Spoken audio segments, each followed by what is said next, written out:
So we were just talking about the Great American Eclipse. That's what they called it. This is part of a whole series of them that started in 2017 because it's eclipses are fairly common, but eclipses that you can see from the continental US are less common. And so this is part of a paired one that started back in 2017, which we could look at that next time too. But just to look at what this eclipse looks like for the country, and therefore for us, this eclipse is taking place in the sign of Aries, which is ruled by Mars. That's probably the first thing to know about the sign of Aries is it's ruled by Mars. But look at all the planets that are going to be involved in this eclipse. We've got, and this is all within 20 degrees of each other, but it's all happening in the same sign. And so when things are in the same sign, they're connected. Uh, so this is all happening in the sign of Aries. We've got Mercury, Chiron, the sun, the moon. You'd expect them to be involved in an eclipse. The north node of the moon and Venus. And I think the really significant one for us, ourselves, and the country is the fact that Chiron's involved. It's not so unusual to have the rest of these guys involved, but to have Chiron conjoining the sun and the moon at that time and conjoining the Chiron of the United States at that time is so this is sort of a Chiron return for the United States plus an eclipse at the same time. And so let's talk a little bit more about a Chiron return. Does anybody here have any thoughts on Chiron, or what do you think of when you see Chiron or hear Chiron? I think we've talked about them a little bit.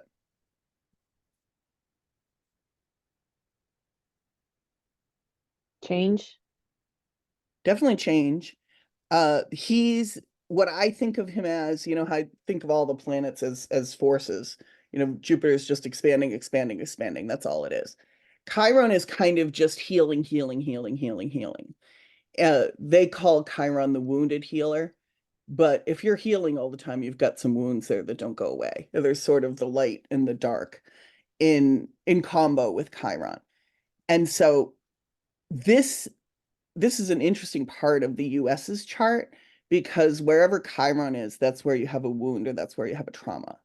And so this is in the fifth house of the US's chart, which most strictly speaking, a Chiron in the fifth house for if you're doing the birth chart of a person, you might say that there's some pain for them around the issue of creativity or children, because that's what the fifth house ends up governing is creativity slash children.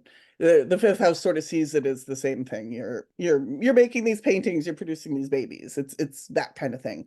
But it's also about having fun, the fifth house, and about like feelings of pleasure. This whole axis, even though the houses are supposed to be opposite each other, the fifth house is very positive, and so is the 11th house, which is what makes them opposite is the fifth house is really just for you, the fun that's just for you, the creations that ultimately are just for you. Whereas the 11th house is good wishes coming in from everybody else, all the other people, and maybe their fifth house is oriented back at you. And so this is saying you can see the Chiron of the United States right under here. And Chiron is a slow moving planet. So it's a big deal to have a Chiron return to where he was when you were born, so to speak. And so it is for the birth of the nation. And so where do we have an unhealed wound around our children and our creativity? I think you could I think that you could say, if you were just going to say what is the US's big unhealed wound, we would have to say that it's, division between each other and some kind of racial division is what I would say the original wound of the US is. Um, but they show it in the fifth house. And I can see how you could connect something like that to fifth house. Um, but this is what I think this is touching on. this eclipse happening right where this Chiron already is for us. And now it's come back. And so that's Chiron completing a whole cycle of healing that probably takes. Chiron is like between Saturn and Neptune, I think, or perhaps he's in between Jupiter and Saturn. He's a very minor planet, and there are some astrologers really advocating right now that we don't use him as much as we do, but I find him very useful. And of course, he wouldn't have been known about or used when the U.S. was born uh, in 1776, but we know where he would have been at the time, and so same with Pluto and the other planets I didn't know. And so we know that this eclipse has, I would say, healing potential for that part of our country that's been traumatized by a wound. Um, and I would say that wound is something poetically stated as sort of like maybe look what we've done to our own children kind of thing, um, to our own descendants. And so that, but it's all how you would phrase that wound, how you would put it into words. It's something really worth thinking about because this does having an eclipse right on top of the natal Chiron and having real life Chiron show up as well for this kind of major eclipse that's visible all over the all over the country. This really might be some kind of turning point for us when it comes to our nation's wound. So interestingly, for most people, if you're looking at this eclipse and what effect it's going to have on you, the healing part of it is a lot less, it's in there, but it's just one of many things that are happening in the sign of Aries.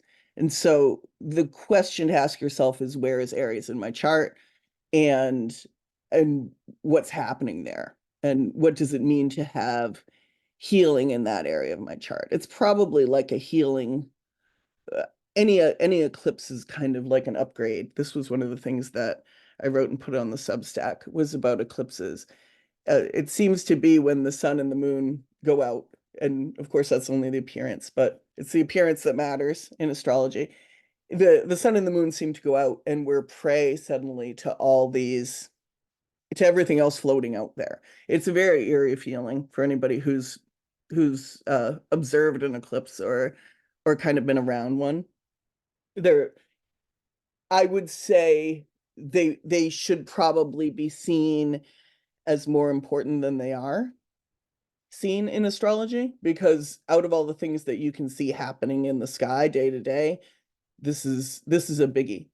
And I have seen people do very sophisticated things with timing. There's an author whose name I can find if you guys are interested, who did a whole uh like some astrologers put a lot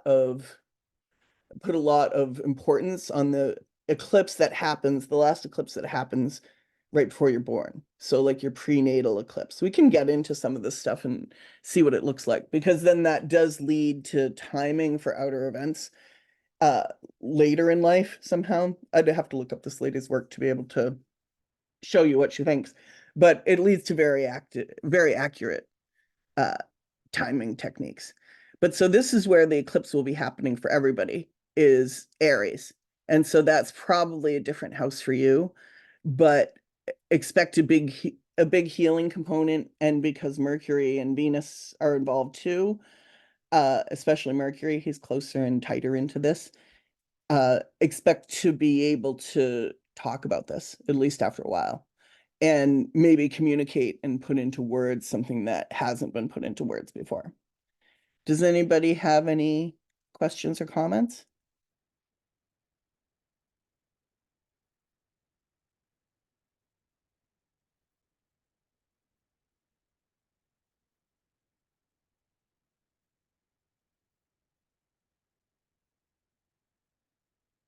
Okay.